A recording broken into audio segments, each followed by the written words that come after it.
একটা শাড়ি আর লুঙ্গি ইমান নষ্ট করে দিয়া তুমি পরের দিন গিয়া মারবা, মনে মনে ভাববা যে যাক টাকা তো পাচ্ছি মারা লাগবে, মাত্র এসে কুত্তার পায়খানা খাও। কথা বলতে গেলে ঠিক কিনা? শুকুর আর পায়খানা খাও। ইমান নষ্ট করতে পারি না, কথা বলেন ঠিক কিনা? সম্মানিত মা বোনেরা, আল্লাহ রাব্বুল আলামিন বলেন লাকাদ খালাকনাল ইনসানা ফি আহসানি তাকওয়িম। আমি এত সুন্দর করে বানালাম, কি সুন্দর একটা স্ট্রাকচার দিয়ে বানালাম। What is the cost? কারণ কি? এই যে আমার দিকে দেখুন, হাত কয়টা? দুইটা। জোরে কর, দুইটা। দুই হাত আল্লাহকে দেখায়। আল্লাহ যাদেরকে দুই হাত দিয়েছে দেখান তো, টান টান করেন হাত, আমার মতো উঁচু করেন, বলেন যে আল্লাহ তুমি আমাদের কবুল করো। আজ থেকে ইসলাম কোরআনের বাইরে চলবো না, ইসলাম কোরআনের বাইরে চলবো না, এরকম করে আল্লাহ যেন কবুল করেন। জোরে বলেন আমিন। এবার হাত নামান। এই যে হাত দিলেন, দুইটা মারাত্মক জিনিস, এক হাত দিয়ে ধরা লাগবে, আর এক হাত দিয়ে মারা লাগবে। আল্লাহ হাত দেন কাজের জন্য দিয়েছে, কথা বলবে 5 লাখ টাকা লস হয়ে গেছে। আল্লাহ দুইটা হাত দিয়েছে, একটা দিয়ে ধরলে চোখ দিয়ে দেখবেন, আসতে পারে আর ওয়াজ করার দরকার আছে না। হ্যাঁ মুসলমান কে আল্লাহ বলে যে হাত দুটো বানালাম। হ্যাঁ যুবক শোনা ভাইয়েরা, এক হাতে আঙ্গুল কয়টা? জোরে কোন কয়টা? এই যে 5টা আঙ্গুল দেখেন, এটা আবার হাইব্রিড বড় নেতা। এই দেখেন এটা বাংটু, বাংটু গাডিয়া কয় না, গাডিয়া। আরে মজা দিচ্ছে, একটু কথা বল না কেন? হাতটারে কি কয়? কি কয়? আমরা আঙ্গুলিতে গাটিয়ে কই, গাটিয়ে। আরে কথা বল না ঠিক কিনা? আল্লাহ দেখেন একটা গাটিয়ে আঙ্গুল দিল, এইটার বডিগার্ড, এই হাইব্রিডের বডিগার্ড হিসেবে এই দিকে রাখছে। এটাও হাইব্রিড, একটু স্বাস্থ্য ভালো।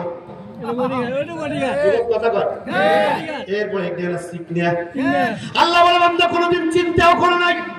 আজকের মেডিকেল সায়েন্স বলেছে আল্লাহ রাব্বুল আলামিন এই 5টা আঙ্গুল বানালেন। হুজুর কত মারাত্মক আল্লাহর নিয়ামত। এই 5টা আঙ্গুলকে আল্লাহ 5 ভাবে বানাইছে। আল্লাহ যদি ইচ্ছা করতো 5টা আঙ্গুল এই হাইব্রিডের মতো সবগুলারে সমান করে বানায় দিত। ও মা বোন, 5টা আঙ্গুল যদি আল্লাহ সমান করে বানাতো, খাবার নাড়াচাড়া করতে পারতেন না। কলমটা ধরে এতিম বিধবা অসহায়ের গম, কম্বল, ইট, সিমেন্ট, রাস্তার রডের পরিবর্তে বাঁশ লাগানোর ওই কাগজের উপরে কলম চিপে ধরে সই করে আপনি টাকা আত্মসাৎ করতে পারতেন না। 5টা আঙ্গুল যদি আল্লাহ সমান করে দিত, কিচ্ছু করতে পারতেন না। ট্যাব ধরতে পারতেন না, মোবাইল চালাতে পারতেন না। এদিকে দেখুন আল্লাহ পাক বলে বান্দারে, এই যে হাতের 5টা আঙ্গুলের 5 জায়গায় গ্যাপ আছে না নাই? আছে। আপনাদেরও আছে? এই গ্যাপগুলো আছে না নাই? আছে। আমি যদি বলি এই যে আল্লাহ যে আঙ্গুল 5টা গ্যাপ দিছে, কিয়ামত পর্যন্ত যদি আল্লাহ আপনার হায়াত দেয়, এই গ্যাপ দেওয়ার কারণে আল্লাহ যে আপনার সুবিধা করছে, এটার শুকরিয়া কিয়ামত পর্যন্ত আদায় করে শেষ করতে পারবেন না। আল্লাহ যদি গ্যাপ না দিয়ে এরকম জয়েন করতে, জয়েন করে দেখেন, করেন একটু জয়েন দেখেন। এখন এই যে দেখেন, এটা তুলতে পারি না, টিস্যু ধরতে পারি না, এই যে মোবাইল ধরতে পারি না, চশমা তুলতে পারি না। এই কথা বল না কেন? আপনার মুখে হাসি দেখবার জন্য বলি নাই, রং তামসা করতেছি না, আমার আল্লাহর বড়ত্ব বোঝাচ্ছি। আল্লাহ বলে বান্দা কেমন করে বানালাম, তোর বেবেকে একটু হিট করতেছি। কোন আল্লাহর বাদ দিয়া, কোন আল্লাহর ইসলাম বাদ দিয়া, কোন আল্লাহর ইসলামী আন্দোলন বাদ দিয়া, কোন আল্লাহর কোরআন বাদ দিয়া, টাকা পয়সা, দুইটা ধান্দা, বিড়ি আর সিগারেটের পিছনে, গাঞ্জার ফেন্সিডিল, চুরিয়ার ডাকাতি, জেনা আর লাল পানের বোতল আর ওই চান্দাবাজির পিছনে দৌড়াও, ধান্দাবাজি করো। কথা বলেন না কেন? ঠিক কিনা?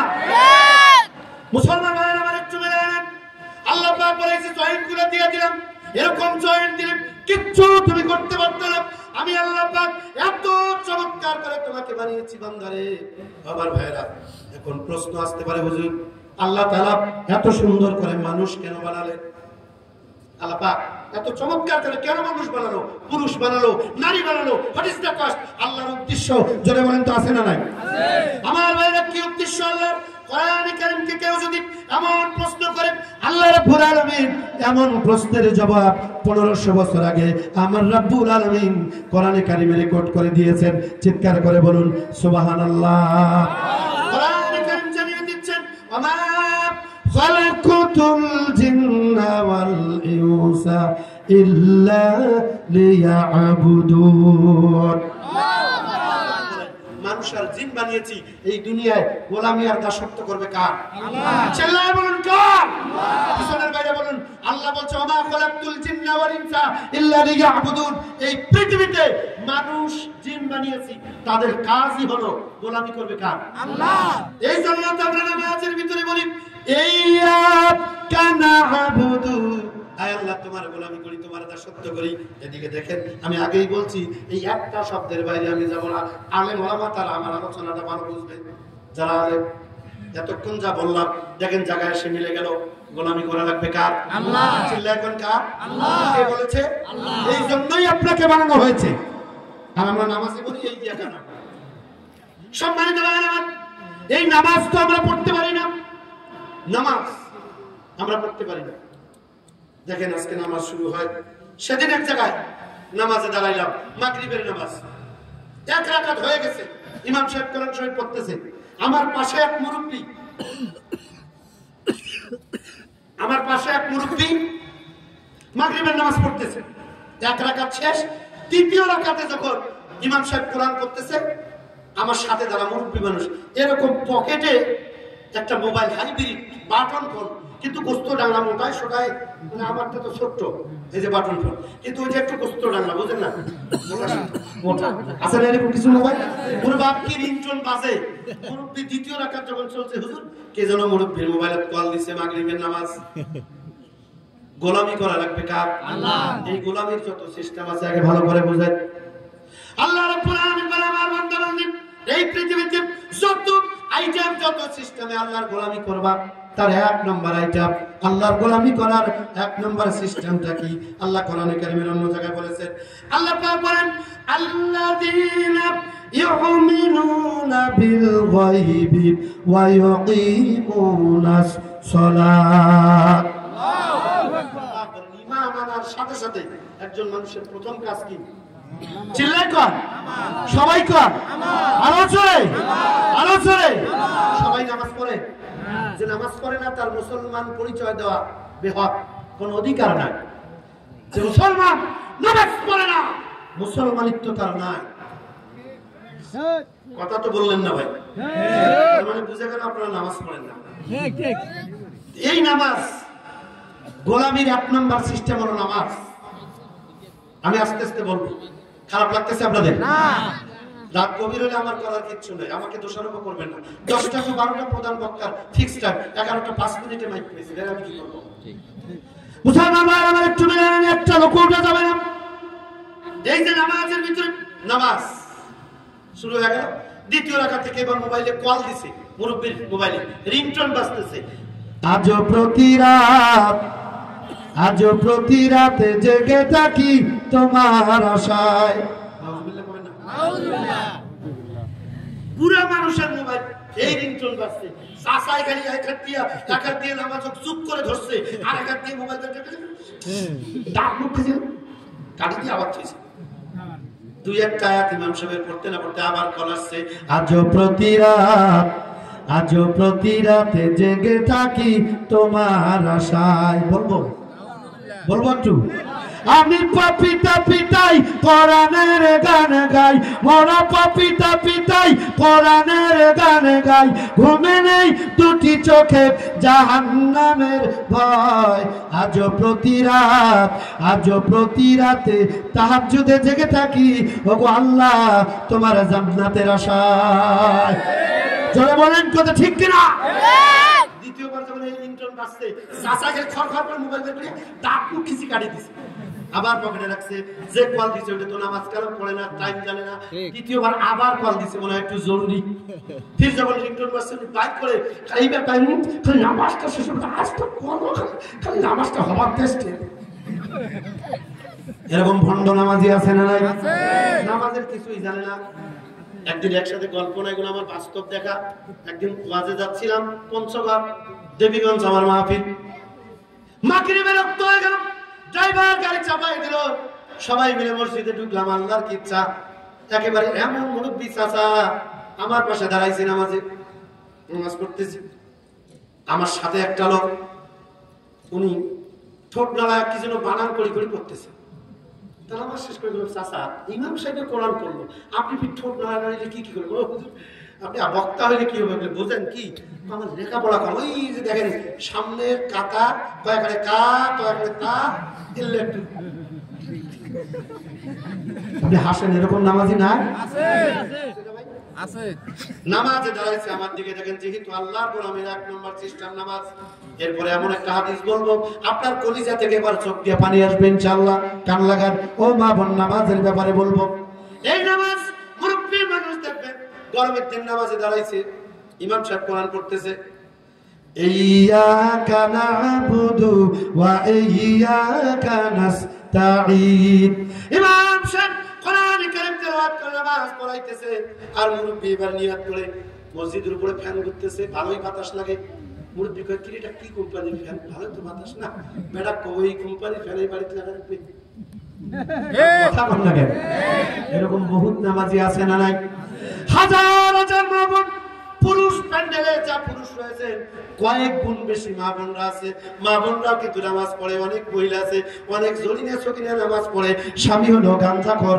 ট্যাবলেট খোর কিন্তু মহিলা তাহাজ্জুদ বাদ দেয় না এরকম আছে না নাই অনেক মহিলা ওজন নামাজ পড়ে একদিন জোহরের নামাজ দাঁড়িয়েছে চিন্তা করলো গরম ভাত রান্না করছে স্বামী বেচারা ধরেন কাজ করতে গেছে গরম ভাত রান্না করে খুব ধোঁয়া উঠতেছে মহিলা চিন্তা করলো পড়ে ফ্যান এইখানে ভাতের গামলা কর না কি কর যেগুলোতে ভাত ডালে গামলা কি কর গামলা বলে তাই বুঝুন এই ভাত এখানে ঢেলে উপরে ফ্যান আছে ফ্যানের নিচে দিয়ে জড়ি না বোল্টের স্ত্রী জড়ি না নামাজ দাঁড়াইছে মনে করুন জহরের নামাজ মনে মনে চিন্তা করলো ভাতও ঠান্ডা হোক বোল্টের বাপ ওই দিক দিয়ে বাড়ি আসুক আমার নামাজটাও পড়া হোক জহরের নামাজের 2 রাকাত ফরজ নামাজ হয়ে গেছে অনেক মহিলার সাথে আমার এই ওয়াজটা 100 এবার মিলে যাবে 2 রাকাত ফরজ নামাজ পড়া হয়েছে এই সময় ভাত ঠান্ডা হচ্ছে হঠাৎ করে বৃষ্টির ক্যাট বিড়াল মামা চিন্তা করলো জরিনার মা ভালো এত সুন্দর রান্না করলো দাওয়াত দিল না বিড়াল বিনা দাওয়াতে বিসমিল্লাহ ছাড়াই খাওয়া শুরু করছে কথা কন না কেন ঠিক কিনা যারা বিসমিল্লাহ ছাড়া যে মুসলমান আল্লাহর নিয়ামত খায় ও বিড়ালের জাত কুত্তার জাত জোরে কর ঠিক কিনা আমার কথা কেন আল্লাহর কথা শুনেন উলাইকা কাল আনআম বাল হুম আদল আল্লাহ বলছে ওরা 4 পাওয়ালা জানোয়ারের থেকেও খারাপ জোরে কর মুসলমান ঠিক কিনা আল্লাহর নিয়ামত খায় বিসমিল্লাহ কয় না সেই জন্য তো সেদিন এক মুরব্বি দেখছি বিড়ি লাগাইতেছে বিসমিল্লাহ কয় আমরা এটা করলে কি আপনারে ওয়াজে শুনছি খাওয়ার সময় বিসমিল্লাহ বলে যে কুত্তার পায়খানা শুকুরের পায়খানা রাস্তায় ঠোঁট লাগায় টানবে শুকুরের পায়খানা রাস্তায় ঠোঁট লাগায় টানবেন বিড়ি সিগারেট তাও আবার বিসমিল্লাহ কয়া ফেরেশতা জুতে দিয়ে পিটাবে কথা কন না কেন ঠিক কিনা মুসলমান ভাইরা মহিলা নামাজ পড়ে চিন্তা করে সর্বনাশ এদি মহিলা 2 রাকাত নামাজ হয়ে গেছে বিড়ালে কি খায় ভাত খায় জোরে কর ভাত খায় বিড়ালে ভাত খায় মহিলা চিন্তা করলো বল্টুর বাপের যে মেজাজ বাড়ি এসে যদি দেখে বিড়াল ভাত খায় আমি নামাজ পড়ি পেটের সামলা থাকবে না বল্টুর মা চিন্তা করলো সর্বনাশ কাম করা যাবে না আলহামদুলিল্লাহ বিল আলামিন আলহামদুলিল্লাহ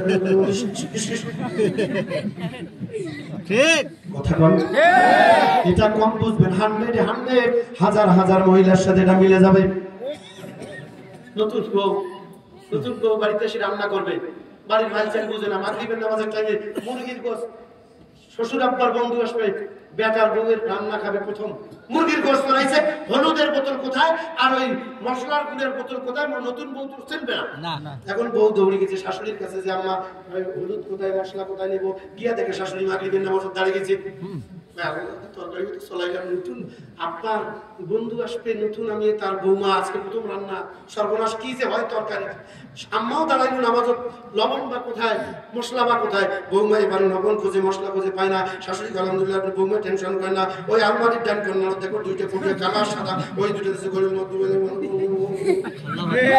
কথা বল না কেন ঠিক কিনা আপনি পালাচ্ছেন কেন এগুলো সত্য কথা এরকম নামাজি হাজার হাজার আছে নামাজ আল্লামা সাইদি সাহেব হুজুর আল্লাহ তার কবরকে রিয়াজুল জান্নাতের বাগান বানায় দেখ তিনি একটা ওয়াজে বলেছিলেন নামাজ যতক্ষণ সহি হবে না ইসলামী আন্দোলনের 4 পয়সা দাম আল্লাহর কাছে না কথা ঠিক কিনা নামাজ কারে বলে নামাজ একটা হাদিস বলবো বলেন এতক্ষণ একটু মজা দিলাম এইভাবে নামাজ পড়বেন তো হবে না নামাজ কারে বলে আল্লাহর নবী মুহাম্মদ রাসূলুল্লাহ সাল্লাল্লাহু আলাইহি সাল্লাম সাহাবাদের নিয়ে যুদ্ধের ময়দানে চলে গেলেন কাফেরদের সাথে যুদ্ধ হবে আল্লাহর জমিনে দিন প্রতিষ্ঠার আন্দোলনে করতে গিয়া আল্লাহর নবীজি কাফেরদের মুখোমুখি হয়ে গেল।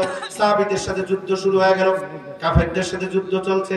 হঠাৎ করে কাফেরদের একটা নিক্ষিপ্ত তীর এসে আল্লাহর নবীজির কলিজার টুকরা সাহাবী হযরতে আলী রাদিয়াল্লাহু তাআলা আনহুর পায়ের ভিতরে ঢুকে গেল। আমার ভাইরা, ও আমার মা বোনেরা, ভালো করে শুনেন। নামাজ কারে বলে? নামাজ। আপনি তো নামাজে মুরগি তাড়ান, আপনি তো নামাজেও কত কথাবার্তা বলেন। নামাজে আমাদের একাগ্রতা নাই, মন নাই। কাফেরদের একটা তীর এসে হযরত আলী রাদিয়াল্লাহু তাআলা আনহুর পায়ের ভিতরে ঢুকে গেল। ফিনকি মেরে রক্তগুলো বেরিয়ে যাচ্ছে। হযরত আলী রাদিয়াল্লাহু তাআলা আনহু ব্যথার যন্ত্রণায় ছটফট ছটফট শুরু করলেন। আল্লাহর নবীজির কয়েকজন সাহাবী দৌড় মেরে এসে হযরত আলীকে ধরে তীরটা ধরে টান দিয়ে খুলে দিবেন। হযরত আলী চিৎকার করে বলে, আমার ভাইরা ও আমার বন্ধুরা, আমার পা থেকে তীর বের করে দেওয়ার জন্য টান দিও না। তোমরা যখন তীরটা ধরে টান দাও, আমি আলী, আমার এত যন্ত্রণা হয়, আমার এত কষ্ট হয়, তোমরা যেন পা থেকে তীর ধরে টান দাও না। তীরটা ধরে যখন একটু টান দাও, আমি আলী, আমার যেন কলিজাটা বেরিয়ে আসতে চায়, এত যন্ত্রণা আমার হয়। চিৎকার করে বলেন আল্লাহু আকবার। হযরত আলী বলে, আমার ভাইরা, তীর ধরে টান দিও না। যখন তীর ধরে টানো, মনে আমার কলিজা ছিঁড়ে আসতে চায়। সাহাবারা বুঝতে পারলেন হযরত আলীর কষ্ট। দৌড় মেরে সাহাবারা নবীজির কাছে চলে গেলেন। আল্লাহর নবীজির সামনে গিয়ে দাঁড়ালেন। আসসালামু আলাইকুম ইয়া রাসূলুল্লাহ, ইয়া হাবিবাল্লাহ। ওগো নবীজি, হযরত আলীর পায়ের ভিতরে বিষাক্ত তীর বিদ্ধ হয়ে গেছে, ফিনকি মেরে রক্তগুলো বেরিয়ে যাচ্ছে। তীরটা বের করে কত জায়গা যদি ব্যান্ডেজ করা না যায়, রক্ত খনন যদি বন্ধ করা না যায়, কিছুক্ষণের ভিতরে আমরা হয়তো হযরত আলীকে হারিয়ে ফেলবো। আল্লাহ নবীজি যখন এই কথা বললেন, নবীজির দুই চোখের পানি বেয়ে বেয়ে গাল বেয়ে দাড়ির উপরে পড়তেছে। আল্লাহ নবী ডাক দিয়ে বলছেন, ও আমার সাহাবারা শোনো, যেমন করে হোক আমার আলীর পা থেকে তীরটা বের করে দাও, আমার আলীকে বাঁচাতে হবে, সুস্থ করতে হবে। সাহাবারা বললেন, ইয়া রাসূলুল্লাহ, ওগো নবীজি, ওই যুদ্ধের ময়দানে আমরা তীর বের করে দেওয়ার চেষ্টা করেছি, তীর ধরে যখন একটু টান দেই, আপনার আলী বলেছে তীর ধরে টান দিও না। তীর ধরে টান মারলে আমি যেন আমার কলিজাটা বেরিয়ে আসতে চাই। ইয়া রাসূলুল্লাহ, এত যন্ত্রণা তার হয়, আমরা এই জন্য বের করে দিতে পারি নাই। আল্লাহ নবীজি টুকরে টুকরে কাঁদলেন, বললেন, যেমন করেই হোক আমার আলীর পা থেকে তীর বের করে জায়গাটা ব্যান্ডেজ করে তারে সুস্থ করার ব্যবস্থা করা লাগবে। নবীজি বললেন, শোনো, এইভাবে তীর বের করে দেওয়া যাবে না। কিছুক্ষণ পরে আজান হয়ে যাবে, আমি নবীজির ইমামতিতে নামাজের জামাত শুরু হয়ে যাবে। সমস্ত সাহাবারা আমার পিছনে নামাজে দাঁড়িয়ে যাবে, আর আমার আলী বসে থাকতে পারবে না। তীরবিদ্ধ শরীর নিয়ে, অসুস্থ শরীর নিয়ে, রক্তে মাখা জামা কাপড় নিয়ে, তীর সহ আমার আলী নামাজের কাতারে দাঁড়ায় যাবে। আল্লাহর নবীজি চারজন তাগড়া যুবককে ডাক দিলেন। কয়জন? চারজন। আমার মতো যুবক, আপনাদের মতো যুবক। নবীজি আমার চারজন যুবককে ডাক দিল, তোমরা এদিকে আসো। শক্তিমান চারজন যুবককে নবীজি ডাক দিলেন। বললো যে, শোনো, একটু পর আজান হবে, আমি নবীজি ইমামতিতে দাঁড়াবো, সবাই আমার পিছনে নামাজে দাঁড়াবে। আমার আলী অসুস্থ শরীর নিয়ে ওই নামাজের কাতারে দাঁড়িয়ে যাবে। তোমরা চারজন যুবকের কাজ হবে, তোমরা নামাজের নিয়োগ করবা না। দুইজন হযরত আলীর ডান দিকে দাঁড়াবা, আর দুইজন হযরত আলীর বাম দিকে দাঁড়াবা। আমার আলী যখন আল্লাহু আকবার বলে, আমার পিছনে নামাজের নিয়তটা করে ফেলবে। তোমরা চারজন যুবক শক্ত করে আমার আলীর পাটা ধরে হসকা মেরে টান দিয়া, যেমন করে হোক পিকটারে তোমরা বের করে দিয়া, জায়গাটা ব্যান্ডেজ করে দিয়া, তারপরে নামাজে শামিল হয়ে যাওয়া। চিল্লায় বলেন না আল্লাহু আকবার। বলবো হাদিসটা বলবো? নামাজ কারে বলে? নামাজ মুসলমানের মূল সম্পদ হচ্ছে নামাজ। ও আমার ভাইরা, ও আমার মা বোনেরা, নামাজ কারে বলে শুনেন। আজান হয়ে গেল, নবীজির ইমামতিতে নামাজের জামাত চালু হয়ে গেল। সমস্ত সাহাবারা নামাজের কাতারের ভিতরে দাঁড়িয়ে গেল। হযরত আলী এসে দাঁড়িয়ে গেলেন। চারজন ডিউটিরত যুবক, দুইজন ডানে দাঁড়ালো, দুইজন বামে দাঁড়ালো।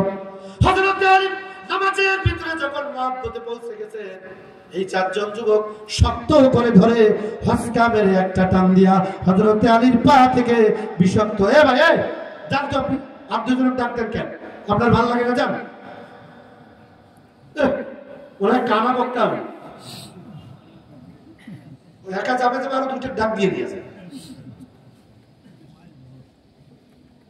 যতক্ষণ পর্যন্ত না আমাদের এই যুবক ভাইয়েরা ইসলামের প্রতি আকৃষ্ট হবে ততক্ষণ সমাজের পরিবর্তন হবে না।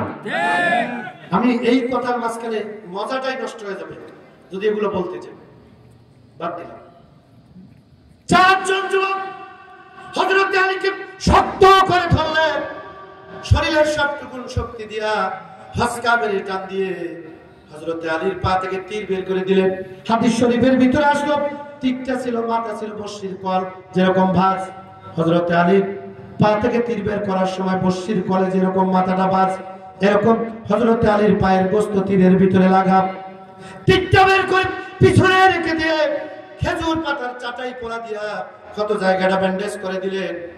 সেই সময় সবচেয়ে বড় চিকিৎসা, কোন জায়গায় যদি রক্ত ঝরে খেজুর পাতার চাটাই পোড়া দিলে, বুখারীর বর্ণনা এসেছে আল্লাহর নবী বলেন সাথে সাথে রক্ত ঝরা বন্ধ হয়ে যায়। সাহাবারা এই কাজটা করলেন, রক্ত ঝরা বন্ধ হয়ে গেল, নামাজ শেষ হয়ে গেল। আল্লাহর নবী আসসালামু আলাইকুম ইয়া রাসূলুল্লাহ, আসসালামু আলাইকুম ওয়া রাহমাতুল্লাহ, আসসালামু আলাইকুম ওয়া রাহমাতুল্লাহ। নবীজি আমার সালামের মাধ্যমে নামাজটা শেষ করে দিলেন। এ ভাই গল্প করেন কেন? I am very sensitive lecturer. যে কয়টা শ্রোত আছেন সব আমার দুই চোখে। আমি যদি ইচ্ছা করে ধমক দিতাম, ওয়াজ বাদ দিয়ে ধমকই দিয়ে শেষ করতে পারতাম, যত ডিস্টার্ব আপনারা করেছেন। আল্লাহর নবীজি নামাজটা যখন শেষ করলেন, সর্বপ্রথম হযরত আলী দাঁড়িয়ে গেল। আসসালামু আলাইকুম ইয়া রাসূলুল্লাহ, নবীজি আমার একটা কথা আছে। নবীজি বলেন আলী কি কথা? হুজুর নামাজ চলাকালীন সময় কোন শত্রু এই মসজিদে আসছিল। কেন? আমার কোন ভাইকে অস্ত্র দিয়ে আঘাত করে হয়তো কতল করেছে, নাহলে রক্তাক্ত করেছে। যদি তাই না হয়, এত রক্ত নামাজের ভিতরে এই জায়গায় আসলো কোত্থেকে? চিল্লায় কন্যা আল্লাহু আকবার। তার মানে পা থেকে তীর বের করা হয়েছে, এখনো টের পান নাই। আল্লাহু আকবার বলেন না? আল্লাহর নবীজি হযরত আলী এমন প্রশ্ন যখন শুনলেন, হযরত আলী বলেন ইয়া রাসূলুল্লাহ, শত্রুপক্ষ কোন ভাইকে আক্রমণ করেছে, শরীর থেকে রক্ত ঝরিয়েছে, না হলে নামাজের সময় এত রক্ত আসলো কোত্থেকে? আল্লাহর নবী এবার ডুকরে ডুকরে কাঁদে, হযরত আলীর দিকে তাকায় আছে। হযরত আলীর ডাক দিয়ে বলে আলী, শুনলাম যুদ্ধের ময়দানে তোমার পায়ে নাকি একটা তীর ঢুকেছে। হযরত আলী বললেন ক্বালা নাআম, হ্যাঁ আমার তীর ঢুকে গেছে। নবীজি বলেন যুদ্ধের ময়দানে পায়ের তীর বিদ্ধ হয়েছে, দেখো তো তীরটা আছে নাকি? তাকায় দেখে পায়ের ভিতরে তীর নাই, ব্যান্ডেজ করা। সুবহানাল্লাহ। নবী ডাকতে বলছে আলী রে, যুদ্ধের ময়দানে আমার সাহাবারা পা থেকে তীর বের করে দেওয়ার জন্য টান মেরে দিয়েছিল, তুমি নাকি চিৎকার করে বলেছো তোমার কলিজা বেরিয়ে আসতে চায়। ওরে আলী, ওই নামাজের ভিতরে তীর বের করে দিয়েছে, ওই যে তাকায় দেখো তীর, এখন মাথায় তোমার পায়ের গোস্ত লেগে আছে, তোমার পায়ে ব্যান্ডেজ করা হয়েছে। আলী রে, এতটুকু কি তুমি ব্যথা পাও নাই? তোমার কি কষ্ট লাগে না? হযরত আলী ডাক দিয়ে বললেন ইয়া রাসূলুল্লাহ, ইয়া হাবিবাল্লাহ, ওগো নবীজি, আমি আল্লাহর গোলাম, ইয়্যাকা না'বুদু, আমি যখন আল্লাহর গোলামের জন্য দাঁড়িয়ে যাই, আমি আমার জীবনের শেষ নামাজ মনে করে দাঁড়াই। আমার জীবনের শেষ নামাজ মনে করি সামনে আল্লাহ দাঁড়িয়ে, পিছনে মালাকুল মউত আজরাইল আমিন দাঁড়িয়ে আছে, কখন আমারে ধরবে জানি না। ডান দিকে আল্লাহ জান্নাত, বাম দিকে জাহান্নাম। জীবনের শেষ নামাজ মনে করে আল্লাহর দরবারে আল্লাহর সামনে দাঁড়িয়ে যাই। ইয়া রাসূলুল্লাহ, ওগো নবীজি, আমি যখন নামাজের ভিতরে দাঁড়িয়ে যাই, আমার পায়ের বিষাক্ত তীর কেন? ওই নামাজ চলাকালীন সময় কোন মানুষ যদি আমি জানতো আলী, আমার কলিজাটাও কেটে দিয়ে যায়। আমি আলী, নামাজের বাইরে তো আমার মনোযোগ যাওয়ার কথা নয়। আল্লাহু আকবার। এর নাম ইয়্যাকা না'বুদু, এর নাম আল্লাহর গোলামি, এর নাম আল্লাহর দাসত্ব। আল্লাহর গোলামি আর দাসত্ব। আপনি যেমন তেমন করে দুইটা টুকটাক সিজদা দিলেন আর মুসলমান দাবি করলেন হবে না। আমার ভাইয়ের, আমার মা বোনেরা, রাগ করবেন না। হাজার হাজার মা বোন আসছে, একজন মহিলা যখন জাহান্নামে যাবে, 4 জন পুরুষকে নিয়ে যাবে। কয়জন পুরুষ? 4 জন। মহিলার ওয়াজ করলে অনেক পুরুষ মনে করে আর কাম পাইল না, আমি মহিলাদের ওয়াজ করব না, শুধু এইটুকুন বলবো, একজন নারী যেদিন জাহান্নামে যাবে, 4 জন পুরুষকে নিয়ে যাবে। 1 নম্বর হলো বাপ পিতা, 2 নম্বর হলো স্বামী, 3 নম্বর হলো বড় ভাই, 4 নম্বর হলো বড় ছেলে। এই 4টা পুরুষকে সাথে নিয়ে জাহান্নামে যাবে। তাহলে একজন নারী জাহান্নামে গেলে 4 জন পুরুষ এর ভিতরে আমরা পড়ি কিনা? কখনো বাপ হিসেবে পড়বো, কখনো স্বামী হিসেবে পড়বো, কখনো বড় ভাই হিসেবে পড়বো, কখনো ছেলে হিসেবে পড়বো। হাজার হাজার মহিলা নামাজ পড়ে রাস্তা দিয়ে বের হয়, দেখবেন অসংখ্য লোক দেখে, কোনো সমস্যা হয়। দেখবেন ও মহিলা যে দেখেন একটু লেখাপড়া করছে, এসএসসি পাস করার আগত দিছিল হলো রন্না এইভাবে লালমনিরহাটে দিছে রন্না, কিন্তু যেদিন এসএসসি পাস করছে হাজি সাহেবের বেটি লালমনিরহাটে রন্না দিয়ে দেয় এবার জয়পুরহাট। আগে ছিল লালমনিরহাট, এখন কলেজ পড়ে জয়পুরহাট। আর একটু যখন লেখাপড়া বাড়ে গেল, বড় লোক যদি একটু হয়, টাকাওয়ালা চাওয়া হয়, তাহলে জয়পুরহাটের রন্না এবার এই দেখেন আমার দিকে, একদিকে দিছে আর একদিকে নাই। যুবক কথা বলো না কেন, ঠিক কিনা? তুমি হাজি গাজী নামাজি মুসলমান, তোমার হাত থেকে তাসবিহ পড়ে না, সারা দিন মানুষ দেখে। দাঁড়াও একটু 30 সেকেন্ড। এই যে আমার আম্মা জান, আমার গর্ভধারিণী মা, আমার জন্ম দেখেনি মা, এটা আমার মদিনায় মদিনাতুল মুনাওয়ারায় এটা আমাকে উপহার দিয়েছে, সেখানে কিনে। এই ঘড়িটা দিয়েছে মা, সেখানে কিনে নিজে চয়েস করে আল্লাহ আমার মাকে নিয়ে মক্কা মদিনায় সফর করার সুযোগ করে দিয়েছিল, আল্লাহ কবুল করেছেন। এই জুব্বাটা মা সেখানে মদিনায় নিজে পছন্দ করে কয়েকটা জুব্বা কিনে দিয়েছে, বাবা এগুলো নাও, খুব ভালো লাগবে। আমি চাইছিলাম নিব, কিন্তু আমি সবসময় চেয়েছিলাম মা কোনটা আমার পছন্দ করে দিবে। মা যদি আমার একেবারে যেটা ফেভারিটের বাইরে, পছন্দের একেবারে বাইরে, সেটাও যদি মা বলছে এটা নাও, সাথে সাথে নিয়ে নিছি, কারণ পছন্দ করছে কে? মা। এই যে তাসবিহ, আমার দেশের কত মুসলমান আছে দেখবেন, মানুষ দেখলে আর তাসবিহের কাড়ি কথা আজিব কেমন আছে, তসবিহ করতেছে, খাওয়া দাওয়া করছেন, তসবিহ করতেছে, তো আপনি গল্প করতেছেন তসবিহ দ্বারা কি করেন? এরকম সিটে আর কিছু আছে না নাই? কথা বলেন না কেন, আছে না নাই? গল্প করে বাড়ির কাজে লোক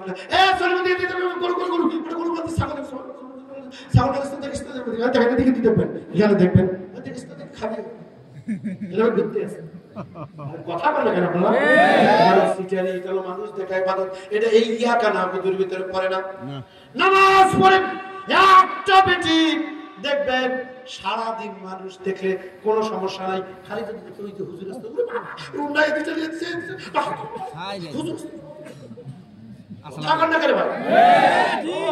সবাই দেখলে মজা লাগে, আর হুজুর দেখলে কি দেখবেন না, হুজুর হুজুর মানুষ না, হুজুরের মন চায় না। আলহামদুলিল্লাহ আল্লাহ বাঁচাইছে, আল্লাহ মিন্নাস আলুকা ফিতনাতি ওয়ান নিসা, আল্লাহ শিখাই দিয়েছে এরকম জাহেল নারী দেখলে কোরআনের আয়াত পড়ো।